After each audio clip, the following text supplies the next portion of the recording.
Hi, it's Andy. Hi, it's Dave. Hi, it's Kirk. Welcome to the A.D.K. Rock and Metal channel. Don't know why I said it like that. Punctuate each sentence with a space. Today we're going to check out Spiritbox's Circle with me, Courtney Plante's live one-take performance. Courtney Plante. Plante. Okay. Yeah, Courtney I'm a Plante fan of this band. one-take live performance. So this is a live performance from her recorded it in one take, that song. So I wanted to find out a bit more. The Spiritbox I've come across, I've just, for whatever reason, I don't know if it's the name of the band, has made me decide just to not bother to check them out. I think that's a lot to do with it. Yeah. And I've heard maybe two songs, and the two songs I've heard, I've gone, yeah, sound like a load of other bands, so it's just not resonated with me. I think when we've talked about Spiritbox before, I've said they do what they do really well, but I just can't connect with it at all. But I know, Kirk, you're a fan of Spiritbox. Yeah, I'm a Patreon. I pay. So I thought it'd be quite good, and I wanted to check out this one-take performance because I love it when I've seen Ginger Tatiana do a couple of like one-take performances of some of their songs. I'm amazed when vocalists can just get a microphone and go hit record, and then they just record it there and then in front of you, and you're like, damn, you can just knock the album song out like that. Courtney's is have good. to do multiple takes or. So anyway, we're going to do Spiritbox and Circle with me. I don't know the song, I haven't checked it out. So yeah, shall we do that? Let's do it.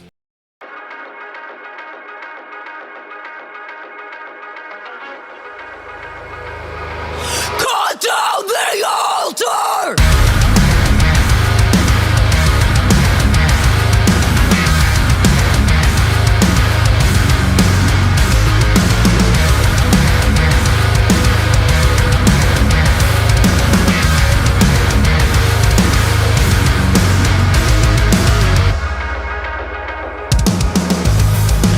Visionaire and deepest fake.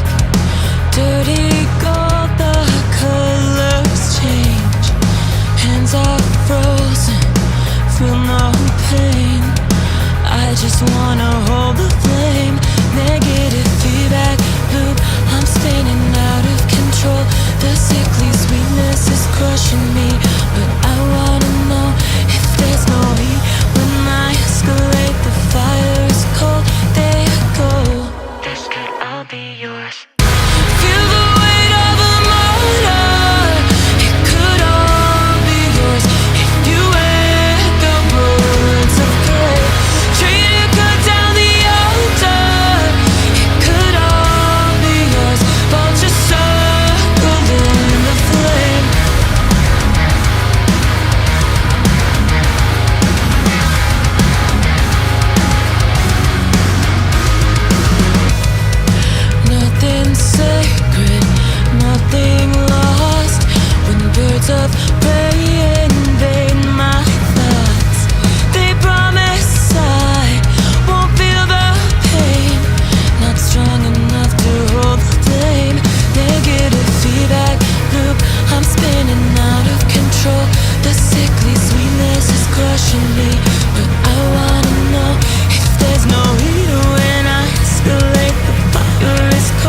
Okay, there we go. Spiritbox and Circle With Me performed live in one take. Kirk, give us some context on the band. Yeah, I probably wouldn't have started with this song. So they formed out of the ashes of I Wrestled the Bear Once, that band that you don't believe exists. Because it's another stupid blocking They band. were on Century Media. I think we had this conversation before. You thought they would have learned from the first time it was a stupid band name. Not replacing with a better name. Her and her husband formed this band in 2016. And they really went viral during COVID because they had a song called Holy Roller, and there's a live performance of that, and that has millions of views. I wouldn't have started with that. It's a bit formulaic, that song. I think that there's a song called Rule of Nines or Holy Roller live at Liquid X. Is it Liquid X? I can't remember the name of the radio station. That would have been better. But I want to know Andy's take. Andy, a bit formulaic for you, that song? Not at all. No. I was really pleasantly surprised. I mean, when we've talked about Sleep Token, this band name has come up, and I know nothing about them at all. And are they spoken in the same sort of conversation as Sleep Token because of how quickly they've blown up and how popular they've become recently? Is that the only connection? Yeah, definitely. There's no connection regarding music style, I wouldn't have thought. They were the breakout band of 2021, and they're one of the few bands of the last 10 years I've actually seen on the cover of Metal Hammer. Because it's normally Slipknot, Iron Maiden and Metallica in rotation, isn't it? So they definitely did blow up. And I think, that was one of the standout albums, Eternal Blue. Very much influenced by Daniel Tompkins of Tesseract, the vocals. And musically, there's a lot of gent in there, a lot of periphery. But it's probably best to know what you two think. Everyone knows that I'm a big fan of this band. Carry on, Andy. I mean, like I said, I was pleasantly surprised. I mean, when you introduced it, Dave, I kind of eyes rolled a little bit because that's not a very good thing to display for someone viewing a music video. But I was really impressed. I mean, she's very, very talented. No taken away from that. I mean, there was a sort of aggressive raw at the beginning, which did surprise me, and then there's almost like a whispered sort of first part of the vocal delivery. Real maturity in her voice, and then she took it up a level, which was absolutely brilliant. And then that continued for most of the song, and I was really, really impressed. I was really enjoying the vocal performance. And then after the sort of middle section where there's sort of the instrumental break, the aggressive vocals come back in again. It's almost she forgot that she had changed styles because it was like wavering back to clean as she was delivering the aggressive vocals. Then it leveled out, and really good harsh vocal performance. And then towards the end, absolutely blown away, alternating between the two. Yeah. The word all, she roars, then it's back to the clean vocals. The next word is smashed again. So very, very impressed with the vocal delivery. She's very, very talented and an excellent singer. Almost to the fact that I can't remember anything about the music. I was that captured by what she was singing, and the look as well. Really enjoyed watching the performance, but unlike other things that have pleasantly surprised me, I'm not going to now go and check out Spiritbox. It hasn't sort of captured me that much, but that was a magnificent vocal delivery, really good performance, very talented young lady. Okay. Pretty much echo what you're saying, Andy. So she had a couple of really obvious talents. Her clean vocals and her aggressive vocals. The way she flipped between the two. Now, the song, very poppy.